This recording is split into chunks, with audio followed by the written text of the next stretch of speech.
Okay, first we will modify the Schrodinger equation a little bit. The time independent Schrodinger equation is time independent Schrodinger equation is minus h bar square over 2m, and we have del square psi plus v of psi is equal to e of psi, where del is the Laplacian operator and its value is del square is partial square over partial x square plus partial square over partial y square plus partial square over partial z square. Now first we define the kinetic energy. Kinetic energy, which we represent by this symbol T, which is equal to 1 over 2 mv square. Now T is equal to, if I multiply and divide this equation on the right hand side of this equation, we get m square v square over 2m. Now T is equal to, in the numerator we have momentum square, and in the denominator we have 2m. Now P square is equal to the x component of momentum square plus the y component of momentum square plus the z component of momentum square. Now in terms of operator, if I replace this kinetic energy in operator form, then I replace this p square operators here, and we know that px is iota h bar partial by partial x, py is iota h bar partial over partial y, and pz is iota h bar partial over partial z. Now let me check the result of the video. Yeah, it's okay. It's looking better now. Yes. Now then px square will be equal to minus h bar square partial square or partial x square, and py square should be h bar square minus sign, because iota square is equal to minus 1, and we have partial square or partial y square, and pz square is equal to minus h bar square partial square or partial z square. Then p square, operator of p square will be equal to minus h bar square, and we have partial square or partial x square plus partial square or partial y square plus partial square or partial z square. This can be written as minus h bar square del square. This is the operator of p square. Now the kinetic energy operator will be equal to the p square operator divided by 2m, and we have p square operator is minus h bar square, and we have del square over 2m. So the operator of kinetic energy is minus h bar square over 2m into del square. If I put this instead of, so this is the kinetic energy. Now if I put this value here, then the time independent Schrodinger equation become T of psi plus V of psi is equal to E of psi. A T plus V of psi is equal to E of psi. I will come to this point, this place which is free. So here I use a symbol H, which is equal to T plus V. So we have H of psi is equal to E of psi. This is another form of this is another form of time independent Schrodinger equation, where we define h, which is equal to t plus v, h is equal to minus h bar square over 2m del square plus v, and it's called the Hamiltonian, and it's called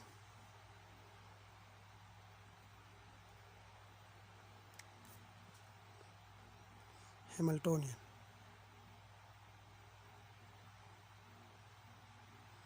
So this is another form of Schrodinger equation. It's look like an eigen equation. This is an eigen equation. Why? Because if we apply this operator on this wave function, we get the same wave function with a constant E, the total energy. So this is an operator. Psi is eigenfunction, and energy, total energy, is the eigenvalue. So the operator of Hamiltonian is minus h bar square over 2m del square plus v. This is the operator of Hamiltonian. So this is all about Hamiltonian Schrodinger wave equation in terms of Hamiltonian. Now we will come to the application of Schrodinger wave equation. We will apply Schrodinger equations and solve different problems. The first one is free particle. Free particle. Now a particle moves freely. What is meant by a particle, free particle? If a particle moves freely without any potential, like there is no potential, any potential. If there is no potential, then there will be no force acting on the particle, because force is equal to negative gradient of potential. If potential is zero, then force will be equal to zero. Then this particle is called free particle.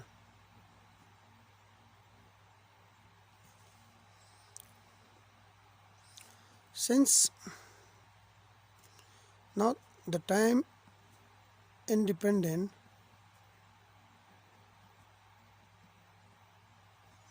Schrodinger equation is minus h bar square over 2m, but this free particle is moving along x-axis. It's called free particle. The free particle, I will consider first a particular direction, is moving along x-axis.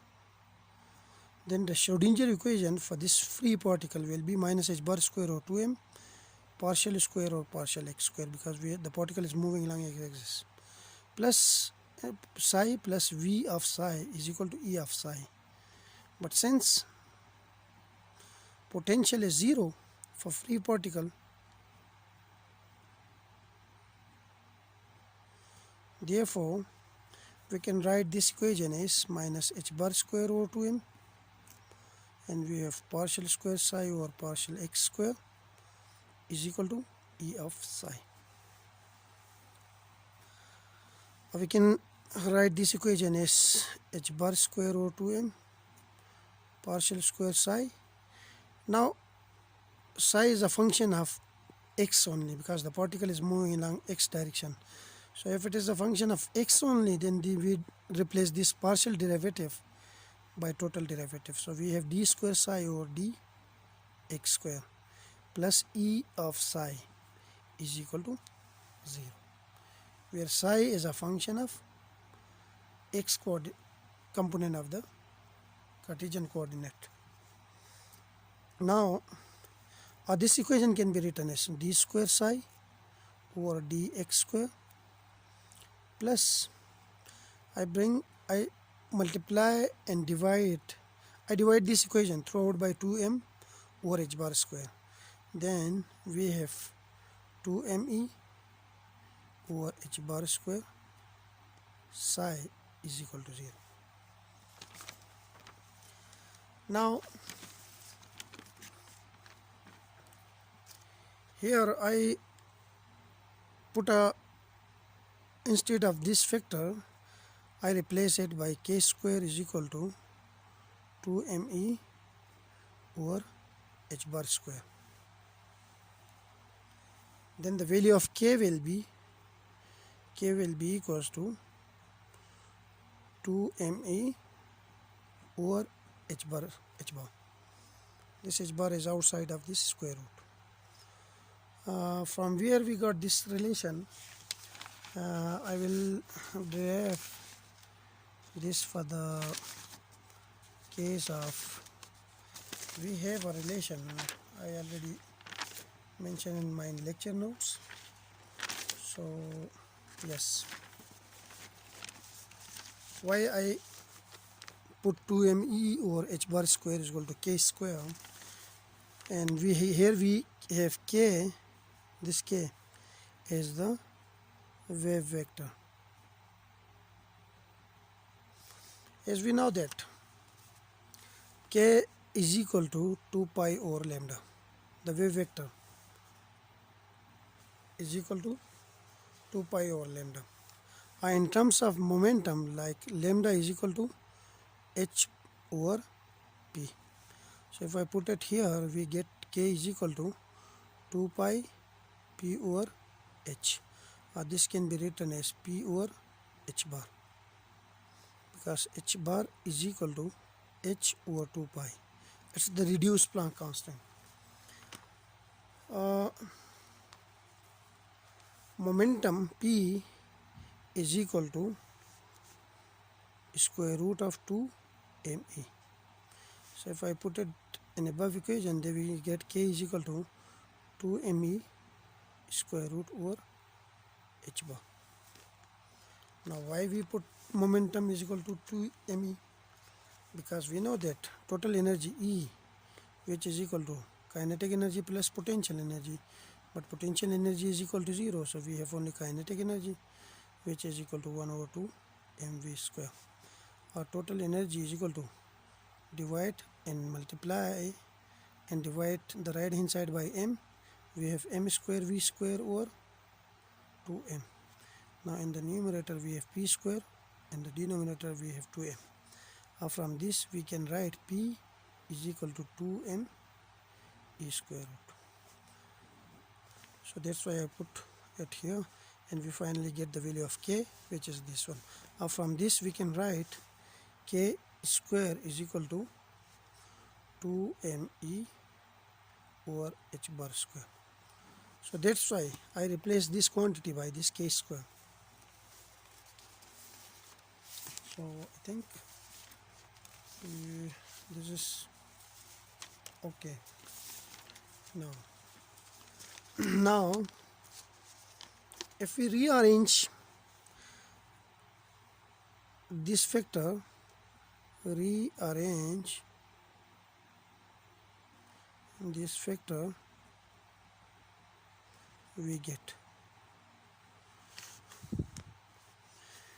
get the value of energy, which is E is equal to h bar square k square over 2m. This is the energy of a free particle. And we also know that here, we already know that energy is related to momentum by this relation p square over 2m. So comparing these two results, we get p square over 2m is equal to h bar square k square over 2m. 2m cancel with 2m, so we have p is equal to h bar k. This is another well-known equation. Now I stop my video here. In the next video I will proceed from this equation. Thank you.